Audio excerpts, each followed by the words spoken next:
Student मैं आपका welcome करना चाहूँगा कंप्यूटर साइंस के लेक्चर नंबर 8 में फॉर 11th क्लास। तो स्टूडेंट मुझे आशा है कि आपने सभी के सभी लेक्चर प्रीवियस लेक्चर आपने देखे होंगे। अगर नहीं देखें तो प्लीज़ उनको एक बार ज़रूर देख लें स्टूडेंट, क्योंकि वैसे तो ये बहुत ही ईजी चैप्टर है नेटवर्किंग, बट अगर आपके समझ में कोई टॉपिक ना है तो कांटेक्ट कर सकते हैं, और ये टॉपिक एक दूसरे से इंटरलिंक भी रहते हैं कभी कभी, तो इसलिए प्लीज़ प्रीवियस लेक्चर ज़रूर देखें। तो स्टूडेंट अब मैं आज आपसे बात करना चाहूँगा नेटवर्क प्रोटोकॉल्स के बारे में। तो स्टूडेंट नेटवर्क प्रोटोकॉल्स बहुत ही ईजी है। जैसे मान लो इंटरनेट पर आप क्या क्या करते हैं। इंटरनेट पर जैसे मान लो आपको कोई फाइल सेंड करनी है एक सिस्टम से दूसरे सिस्टम पर, या आपको ईमेल सेंड करना है one system to another system, या यूट्यूब पर कुछ अपलोड करना है, यूट्यूब से कुछ डाउनलोड करना है, या किसी अदर साइट पर कोई फाइल अपलोड करनी है, या कोई है ना फाइल अगर आपको डिलीट करनी है, कुछ भी इमेज अपलोड डाउनलोड करनी है, तो देन उस केस में यहाँ से वहाँ एक डिवाइस से दूसरी डिवाइस में सेंड करने के लिए, एक प्लेस से दूसरे प्लेस में, एक सर्वर से दूसरे सर्वर में डाटा सेंड करने के लिए हम किसका यूज़ करते हैं स्टूडेंट? प्रोटोकॉल्स का यूज़ करते हैं। तो in information technology a protocol is the special set of rules that two और more machines, it mean system या कुछ भी बोल सकते हैं, machines on a network follow to communicate with each other. It means इसी के कारण स्टूडेंट, प्रोटोकॉल्स के कारण टू और मशीन्स या टू और मोर सिस्टम्स या कुछ भी बोल सकते हैं स्टूडेंट, आपस में कम्युनिकेट कर पाते हैं। इसमें बहुत सारी प्रोटोकॉल्स हैं, किसका काम कुछ है किसी का काम कुछ है। अगर वो प्रोटोकॉल्स स्टूडेंट ना हो तो देन आप इंटरनेट पर कम्युनिकेट नहीं कर पाओगे, कम्युनिकेशन नहीं कर पाओगे टू और मोर डिवाइसेस के बीच में, टू और मोर किसी चीज़ के बीच में कोई कम्युनिकेशन नहीं हो पाएगा। ठीक है ना? सिस्टम छोड़िए, मशीन्स के बीच में, किसी के बीच में भी, मशीन डिवाइस किसी के बीच में कोई कम्युनिकेशन नहीं हो पाएगा। अगर मैं डिवाइस बोल देता हूँ तो इसका मतलब मशीन सिस्टम सब आ जाता है उसमें। ठीक है ना? इसलिए थोड़ा ध्यान दीजिएगा। ठीक है, अब देखिए, अब कुछ प्रोटोकॉल्स हैं डिवाइस, कुछ प्रोटोकॉल से नंबर फर्स्ट प्रोटोकॉल है टीसीपी ऑब्लिक आईपी। स्टूडेंट मान लीजिए एक ये आपका सेंडर है, ये आपका रिसीवर है। सेंडर से रिसीवर पे कोई भी डाटा सेंड हो रहा है, अगर बहुत लार्ज एरिया में, देखो आप कोई भी है ना फाइल या कुछ भी डाउनलोड करते हैं तो स्टूडेंट क्या वो एक साथ आ जाती है आपके सिस्टम में? नहीं आती है ना। क्या होता है, या आप कोई सेंड करते हैं तो एक साथ चली जाती है क्या कहीं दूसरी जगह? नहीं जाती है ना। क्या जाती है वो? छोटे छोटे पैकेट्स के रूप में जाती है। कभी आपने सोचा है कि भाई ये एक साथ ना जाके छोटे छोटे पैकेट्स के रूप में क्यों जा रही है स्टूडेंट? इसके पीछे बहुत सारी चीजें हैं। इसको छोटे छोटे पार्ट्स में से तोड़ के भेजते हैं। मान लीजिए कि कोई सैटेलाइट है, उसकी छोटी थोड़ी सी बैंडविड्थ ही फ्री है डाटा ट्रांसमिट करने के लिए, और हमने लार्ज अमाउंट का डाटा उसके ऊपर से मुझे प्रोसीड करना है, पास करना है, देन तो जब तक वो वेट करता रहेगा लार्ज अमाउंट का डाटा, जब तक उसे वो पर्टिकुलर उतनी बैंडविड्थ का स्पेस नहीं मिलेगा किसी सैटेलाइट पे, तो इसका मतलब है हमारा डाटा ट्रांसफर रेट क्या हो जाएगा? बहुत स्लो हो जाएगा। या फिर मान लीजिए वेट करते करते ऐसा हो गया कि वो लॉस्ट ही हो गया, वो गुम हो गया, भूल गया अपने वे को, आईपी एड्रेस को, तो ऐसा भी हो सकता है, डाटा हमारा लॉस भी हो सकता है, लॉस्ट हो सकता है। अगर हम उसी को छोटे छोटे पैकेट्स में तोड़ के भेजें तो एक मतलब वे क्या होगा, एक छोटे से रास्ते की आवश्यकता होगी हमें, और छोटी सी बैंडविड्थ की आवश्यकता होगी। और अगर कोई अगर पैकेट खो भी जाता है तो हम उससे क्या कर सकते हैं? रिकॉल भी इजीली करा सकते हैं, दोबारा मंगवा सकते हैं उस सेंडर से। ठीक है, और इतनी ट्रैफिक भी नहीं लगेगा उस पर, सैटेलाइट के वे पर बहुत सारे बेनिफिट्स हो जाते हैं। तो टीसीपी क्या करती है स्टूडेंट? इसकी full form transmission control protocol है। It stand for transmission control protocol.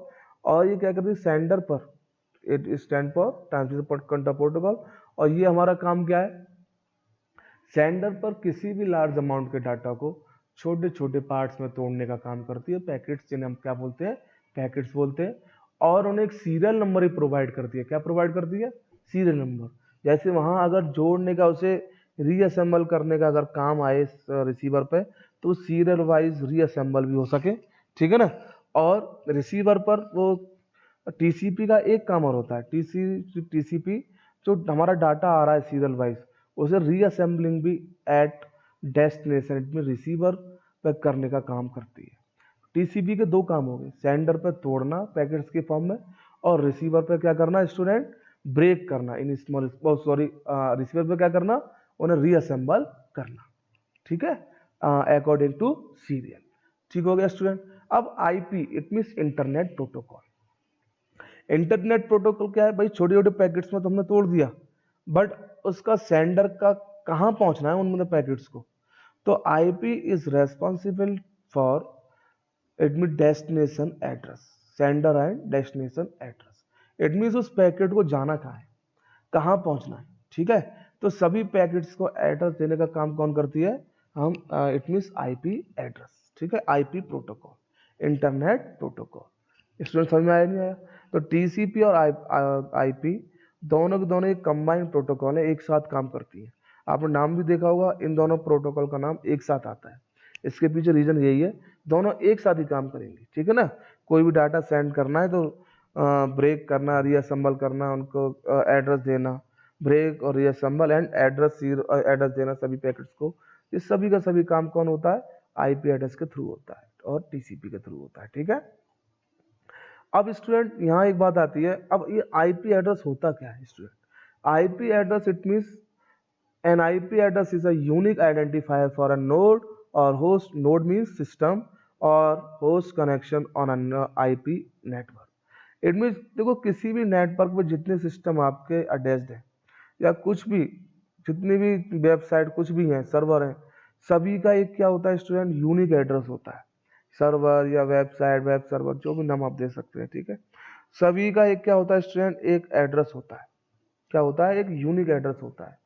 जो भी सिस्टम डिवाइस जो भी बोलना चाहें आप, ठीक है, सिस्टम को, तो वो उस यूनिक एड्रेस को हम क्या बोलते हैं, आईपी एड्रेस बोलते हैं। जिससे हाउ भी आइडेंटिफाई कि डाटा को जाना कहाँ है, कहाँ से आ रहा है, कहाँ को जाएगा डाटा, ठीक है। तो ये सभी का सभी हमें पता चल जाती है, तो इसलिए क्या आता है स्टूडेंट, एक आईपी एड्रेस मतलब दिया जाता है सभी सिस्टम्स को। हाउ वी आइडेंटिफाई कि this IP address is valid और नॉट, तो इट मीन इसमें स्टूडेंट यहाँ लिखा हुआ है 0 से लेकर 255 तक की रेंज का ये इसमें डिजिट हम दे सकते हैं। तो देखो इसमें भी ये जो 3 डिजिट दे रखी है ना, इसमें भी 0 से लेकर 255 तक का कोई नंबर आ सकता है, इसमें भी 0 से लेकर 255 तक का कोई नंबर आ सकता है, इसमें भी 0 से लेकर 255 तक का नंबर आ सकता है कोई, एंड इसमें भी कोई 0 से लेकर 255 तक का नंबर आ सकता है। तो इट में 0 से 255 तक कोई भी नंबर हम इसमें क्या कर सकते हैं, ले सकते हैं। तो आईपी एड्रेस आपको आ गया कि कैसे हम लेट करते हैं, कैसे आइडेंटिफाई करेंगे कि ये वैलिड है कि नहीं।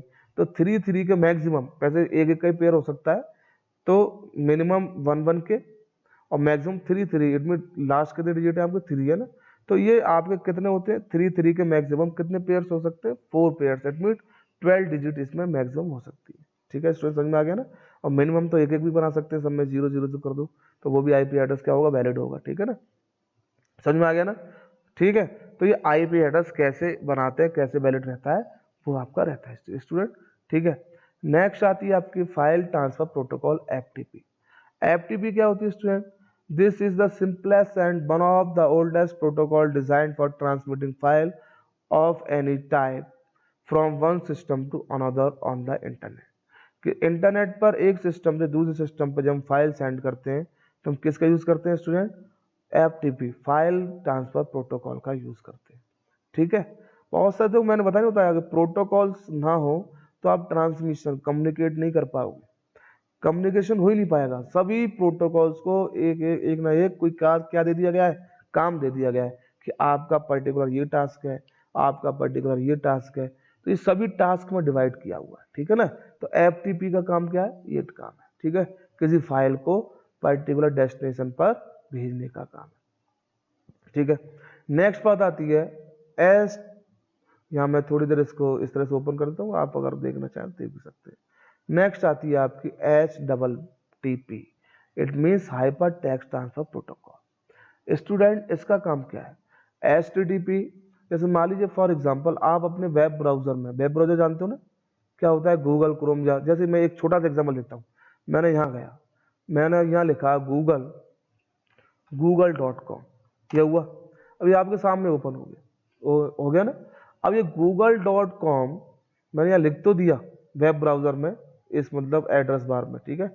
अब इसने क्या किया होगा, आपकी रिक्वेस्ट कहाँ भेजी होगी, कहाँ सेंड की होगी, google.com के वेब सर्वर पे।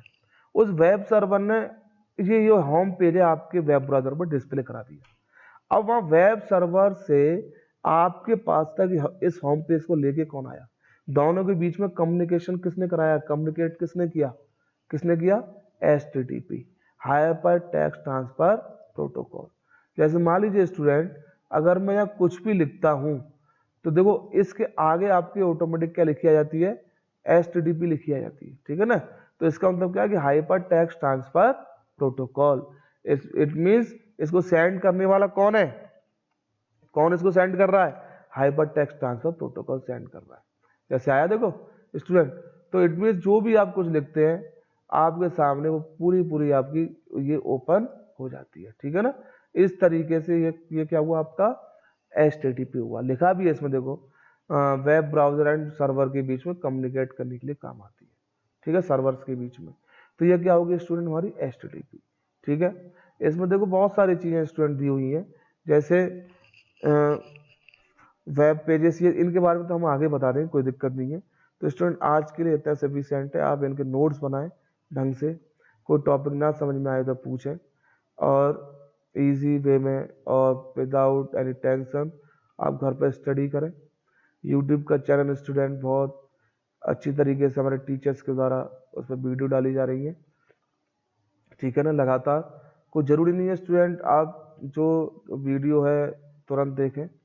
अगर आपका कोर्स पीछे चल रहा है तो ये वीडियो ऑटोमेटिक आपकी स्टोर हो रही है क्लास के प्लेलिस्ट में, तो आप वहाँ से कभी भी आप देख सकते हैं, विद इन 1 और 2 डेज आगे भी रहती है, कोई दिक्कत नहीं है। तो आप अपने घर पर रहें, ठीक तरीके से रहें। कोई अगर प्रॉब्लम आ रही तो किसी भी टास्क के रिलेटेड, किसी सब्जेक्ट से रिलेटेड, तो आप कांटेक्ट कर सकते हैं, ठीक है स्टूडेंट। थैंक यू, घर पर रहें और सेफ रहें, ठीक है, ओके।